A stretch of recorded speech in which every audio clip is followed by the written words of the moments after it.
नमस्कार मित्रांनो, माझं नाव आहे अवधूत महेकर आणि माझं काम आहे तुमच्या समस्या सोडवणे, त्या पण वास्तुशास्त्राच्या मदतीने. वास्तू फक्त घर मालकाला प्रभावित करते काय?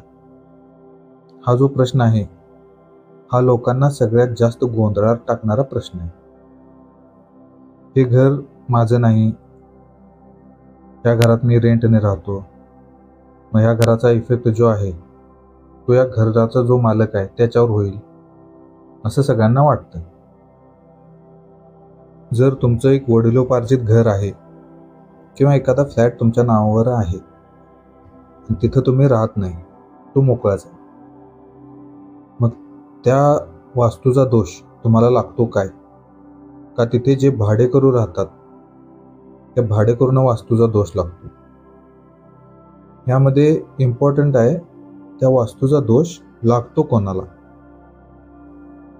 तुमच्या किती प्रॉपर्टी आहेत, तुमचे घर किती आहेत याच्यावर काय अवलंबून नसतं. वास्तूचं म्हणणं फक्त एवढंच आहे, जो ज्या घरामध्ये राहतो, जो ज्या ठिकाणी वावरतो, त्याच्यावर वास्तू देवतेची जी सगळी ऊर्जा असते त्या ऊर्जेचा इफेक्ट होतो. मग ती ऊर्जा चांगली असेल किंवा वाईट असेल. समजा मी एका घरामध्ये रेंटने राहतो, त्या घराची वास्तू जी आहे त्या वास्तूचा इफेक्ट घराच्या मालकावर नाही होणार, तर मी घरात त्या रेंटने राहतो म्हटल्यावर तो इफेक्ट माझ्यावर होणार.